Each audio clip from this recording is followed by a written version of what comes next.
DOJ gets handed a major defeat on the gun law related to felonies and cannabis. Yeah, you and I spoke a couple of months ago about a case that was going before the United States Supreme Court called United States versus Hamani. It was a case that was going to kind of judge the constitutionality of a federal statute, 18 United States Code, Section 922 G3. It's the prohibition on those that are illegal users of illegal controlled substances from possessing firearms. Yeah. And everyone, myself included, going into that oral argument thought Hamani was just going to get decimated, smoked. It was the worst set of facts we could have asked for. And yet what actually came of that oral argument is something completely different. We were all wrong. Now, again, we're reading tea leaves based upon the tone of the questions and stuff like that. But most people who listen to the oral arguments and kind of know what they're talking about are predicting that Hamani is going to win either by a vote of 7-2 or 6-3. Which means that the application of 922 G3 to recreational cannabis users is going to significantly shift in a positive way, which is a big deal when you reside in a state like Washington and many of the other states that have legalized cannabis, and then many other states that have it at least for medicinal purposes.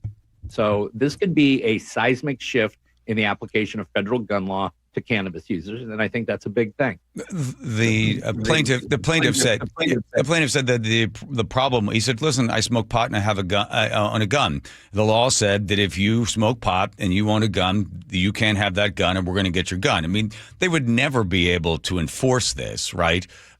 So he wanted to get it on the books, except for the fact that there's a lot of people sitting in federal prison for that right now.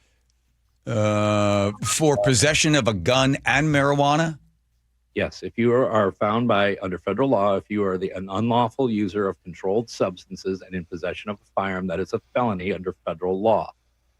And there were no other circumstances, Bill. No other circumstances other than the fact the cops stopped him, the guy was high, or they happened to catch him smoking, and he also had a gun with him. Technically, it was conducted during a search warrant where they found the firearm and the weed together, but it was a search of his home for other stuff, but unrelated to the case, though. Okay. Okay. But here's the thing, John, is that on when we're analyzing the constitutionality of gun laws, we have to take a look at the historical traditions behind it. And we do have a historical tradition in this country of disarming people while they are actually under the influence of the substance. RCW 941-098 in Washington State says you can't be in possession of a firearm if you're under the influence as defined by the DUI statute. So it is perfectly legitimate to disarm people while they are actually intoxicated or impaired by a substance. What it is, there is no historical tradition of doing, is just disarming them because occasionally they use that substance. Right, got it. By also removing marijuana from Schedule 1, I think it took down to a Schedule 3 or 2, whatever it is. They took it off because I think it was on there with like heroin or on there with other. Did that actually happen yet, though, or did he just sign an executive order? An executive order, yeah. Okay. Exactly. So and it's going to get there. And so there is definitely a softening of that position, not only from the presidential administration, but we're seeing the courts address it more and more. ATF just dropped 34 new rules a couple of days ago. They'll probably be dropping some more. And there's likely you're going to see a redefinition of what it means to be a user of an unlawful controlled substance, what really is a disqualifier. And I think for people who are living in legalized states, this will be a huge benefit to them. In 2013, the Obama administration, quietly, without the use of Congress, decided they were going to start this thing called Operation Chokepoint. Remember this one? And when Obama was asked, are you specifically telling the banks not to lend or process credit cards from people that are purchasing guns? He lied and said, nope, we're not doing that. But behind the scenes, they were telling Chase and Bank of America, if somebody comes in to buy a gun, keep track of what they're buying, or do not let them buy a particular gun. You want to buy an AR? Nope. You want to run the credit card? I'm sorry, for some reason your card's denied. Well, that has, again, through another executive order, Trump got in there in 2018, kicked it out. But then I think, again, now they're going to enforce this or get rid of it entirely or try to make sure that Congress can write on this, that you can't do that. You can't have a bank come in and stop somebody from exercising their Second Amendment right. Well, yeah, and the worst thing is government was forcing that upon banks through the FDIC. Right. See, so it was basically they were deputizing the banks to do the dirty work that the Constitution keeps government from doing. And this is a real thing, a common thing you see in the civilian disarmament movement is when government can't get to it, they'll use private industry and they'll influence private industry. So you see it in banking, you see it in credit card process, you see it in the insurance industry as well.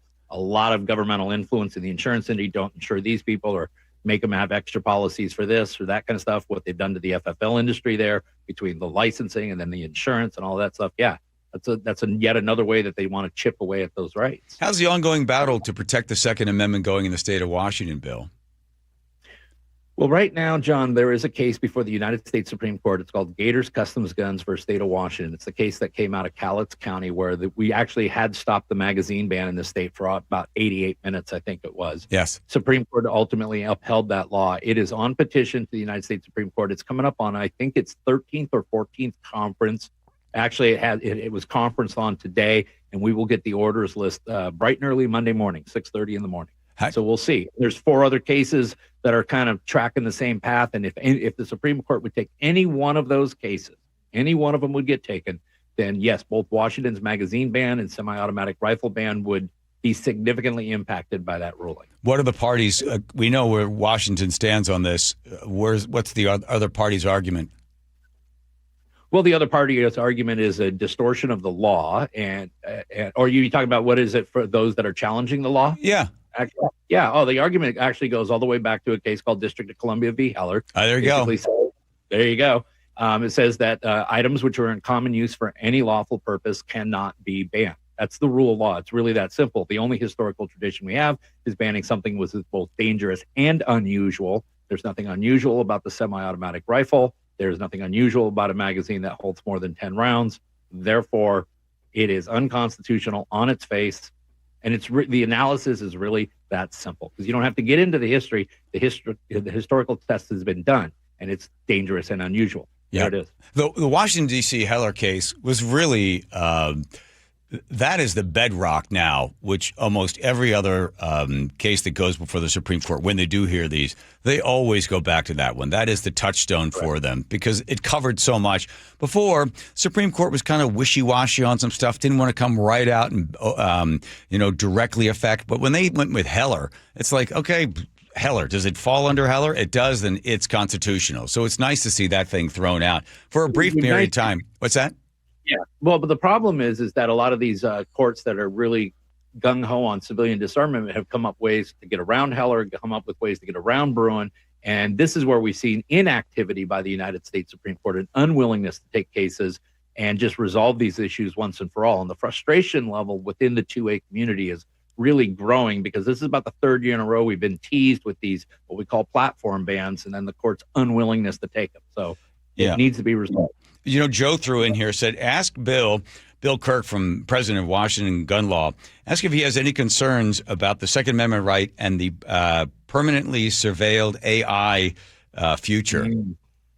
Is he talking about all the FISA stuff and the extension of the FISA stuff? Yes. And the central bank digital currency. And central bank digital currency. Oh, look at Bill. Can't wait. Okay, here we go.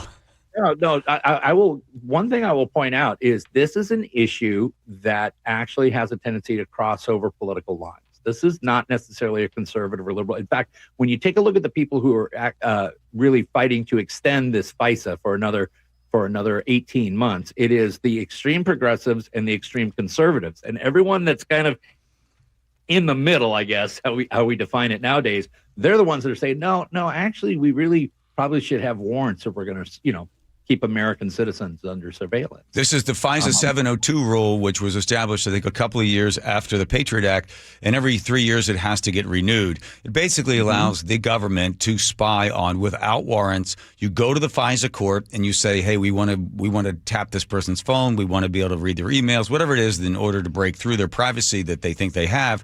Because we think as long as you can allege that you believe they're communicating with a foreign government. Right. So you're talking somebody over here, and then you're talking that we want to make sure, because the foreign individual is communicating using processes that are now in the United States, and you have to be talking to them, you get swept up in this.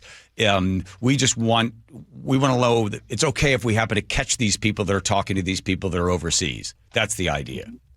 Yeah, of course, once the data is captured, it's captured forever. And the interesting thing is when you take a look at where the White House comes from this, during the campaign season, it was we got to destroy FISA because let's talk about the FISA warrants and what that led to and all of that. Now, suddenly, the president has done a 180 on that, and he's saying, no, it should be extended for an additional 18 months. Actually has some Democrats supporting that, has some more moderate Republicans, and then you have the kind of polar ends out there that are, or I should say the polar ends that are supporting the president, and the middle is what's saying, no, we need warrants. Lauren Boebert, for example, has been very outspoken on that. Yeah, I want to point something out, and this is going to make me a milquetoast rhino or something like that. When I didn't even vote Republican, I went Libertarian. I've noticed that the number of homicides by gun has dropped. I mean, it hit the height in 2022. It's come down. It's higher with juveniles. Unfortunately, 2019 there were 21 juveniles that were shot and killed. In 2024, 62. That's troubling. But the number of homicides used with guns has dropped, but the number of attacks with knives has increased. So then you could say, well, then, Bill, look, they took the guns away, and now people are using knives, but people are not dying from these knife wounds like they would if they had a gun. Yeah, it's almost as if all of this crime is influenced by human behavior instead of inanimate objects. I mean, I don't know. It's like, I guess it's a causation correlation argument there. But wow, so you mean if you take away firearms from violent people, they will find other tools to commit violence? Shocker. Right, but then aren't you also making the argument for gun control? Because look, the person couldn't get a gun, they got a knife, and the person didn't die. They got, stabbed in the side, but they're able to recover from it. Well, okay. No, actually, I believe in the inalienable human right of self-preservation. And so you are given every tool and means humanly necessary to defend your life and that of your loved ones. And if someone chooses to attack you with a knife, you are clearly in imminent threat of death or serious bodily injury, and you should be entitled to defend your life. That's the way I see it. And our founding fathers saw it that way, fortunately. They saw it to be so important that they listed it as the Second Amendment in our Constitution. And it's unfortunately an amendment that's greatly under attack. And I'm just here to defend it because I just believe it actually goes to a fundamental human right, which is self-preservation. There are a number of cases that have come up. I can count 5 in the last 2 years where someone used deadly force and then found themselves going to prison. One of them in particular, the person tried to break into the house. They came through the door. They didn't have a gun. They came in to rob. The woman pulled out a shotgun and killed the kid. And now that particular woman is being sued for $1 million, civil. But then there's other cases where the person has shot somebody that's coming into the house, and that person is now standing trial for, I guess, murder 2 or something. Yeah. Assault, in these cases, it's remarkable that they're assuming that the homeowner knows for sure that the guy does not have a gun or is only coming in to rob. Yeah, so there's really 4 instances in which a person can use lethal force, and this is pretty much nationwide. And one of those 4 instances is that a felony is being committed inside your home. And even states that have duty to retreat laws have no duty to retreat from your home itself. It's called the castle doctrine, some places, stand your ground law, whatever you want to call it. So when a person has forced their way into your home, that is a burglary. That's a felony. It's being committed inside the home. You actually have to be inside the home to commit the crime. That does provide you the legal right in most instances to use lethal force. Now, just because it provides you the legal right doesn't necessarily mean it's doing the right thing.